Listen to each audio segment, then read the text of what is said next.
When I say enlightened living,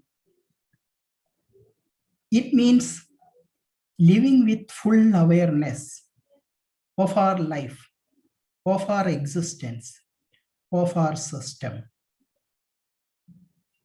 What is our system?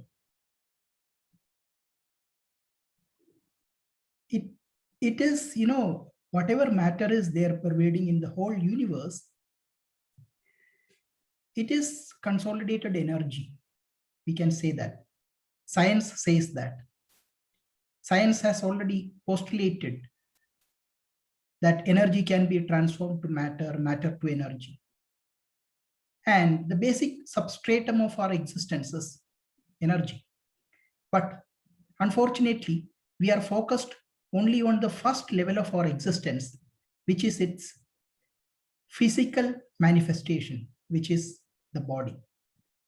There are other 6 levels of our existence which we tend to ignore or we are oblivious about.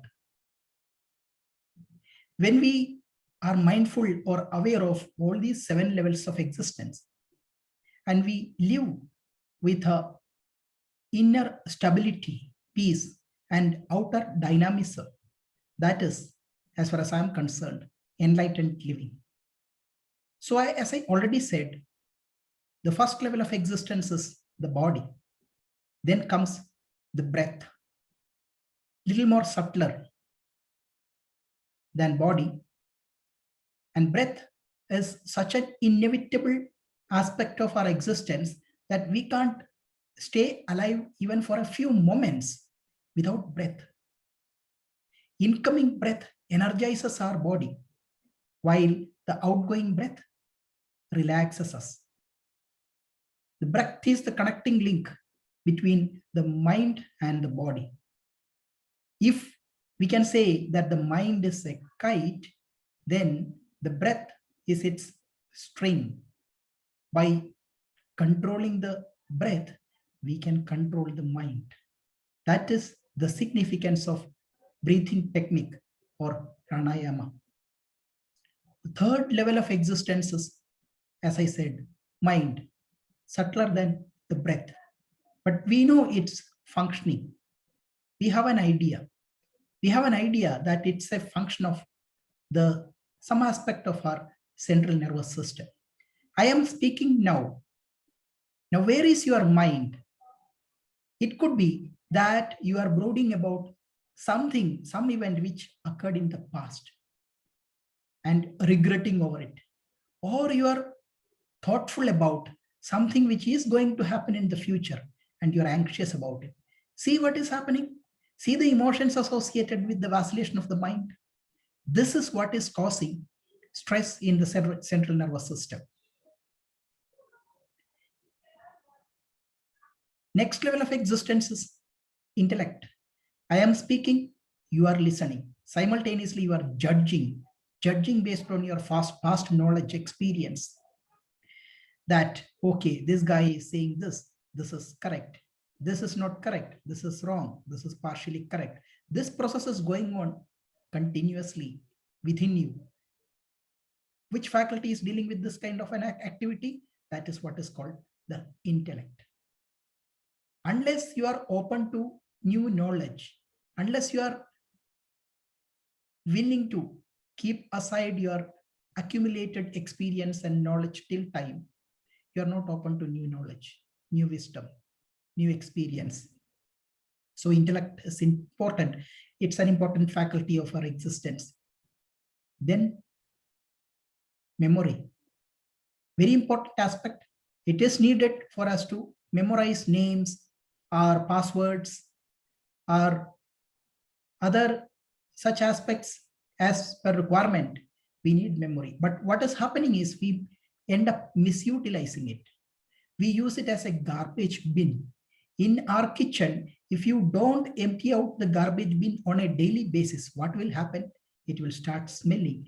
It creates an unhealthy environment around us. The same is what is happening with our mind. We have been carrying around all our past traumatic, painful experiences and memories of the same are stuffed within us. And as and when such some sensation happens in some such memory, we are compelled to relive those moments, those painful moments, with all the associated psychophysiological reactions of the same. So is it a healthy kind of a living? We should do something about cleaning up or emptying up our memory, isn't it? There are methods. Ego is the second subtlest of our existence, levels of existence. On one extreme, it leads to inferiority complex, and on the other extreme, it leads to superiority complex. But ego is needed. I'm not saying these levels of existence are all bad or good. No, I am only bringing to your attention or notice that these levels are there, which we should be mindful of. Ego drives us to achieve things, to indulge in activity, which is a good thing. But whatever the levels are, we should be treading the mid path. We should not be on the extremes. That is what we should be careful about. Can this all be possible? There are techniques, there are methods which makes it possible for us to live a life on the ideal path, ideal mid path.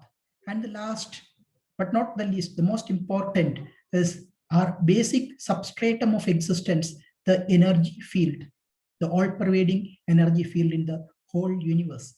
Our life, we can compare it with that of an electric bulb. What happens to the bulb? It's an inert commodity. Only when the electricity flows through its filament, it lights up, manifesting light energy and heat energy. Otherwise, it's inert. It's the same thing with a human body. Till the time life energy flows through it, we manifest all symptoms, dynamism, and activity of life.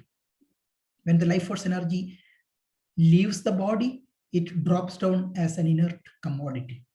Now, when we look at all those successful people in the world, one or two very important personality traits which we can make out are their higher level of energy, enthusiasm, dynamism.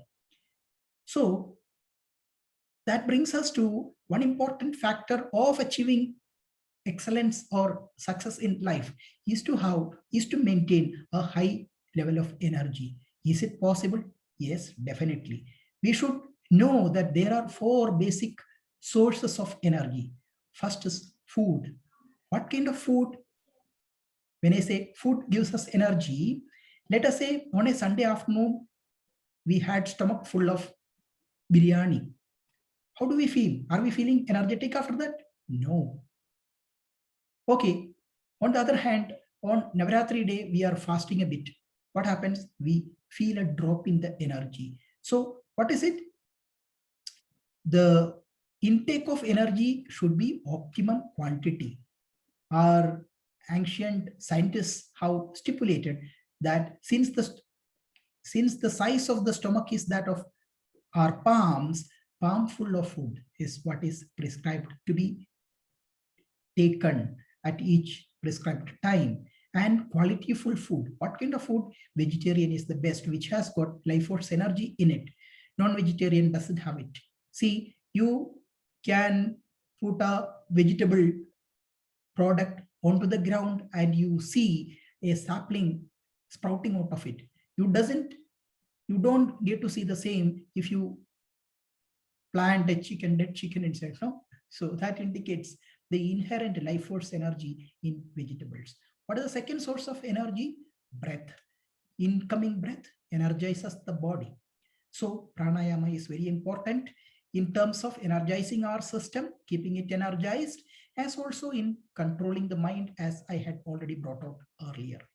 Third source of energy is sleep. How much sleep? On a Sunday, you get up late, you feel drowsy.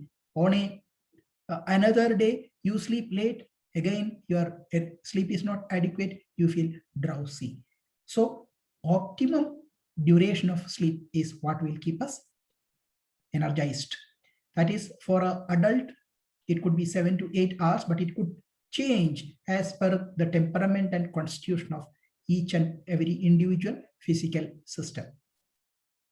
And the last source of energy is a happy and peaceful mind. That also gives, that is how when we visit some places of worship, why do we visit such places of worship or pilgrimage places? We feel energized because our mind becomes happy, peaceful. We get that energy. So is there a package from which we can learn all this? Definitely. The happiness program of the Art of Living course teaches all these basic techniques through which we could lead an enlightened living. So whatever are those techniques? Yoga postures, breathing techniques, meditation techniques, and Sudarshan Kriya. That process which gives us the true and good vision of our own self. So I recommend you to look for a happiness program which is being organized or conducted in your immediate neighborhood. Sign up for it. It is a good opportunity to start on the path of enlightened living with inner peace and outer dynamism. Wishing you all the very best. Good luck. God bless.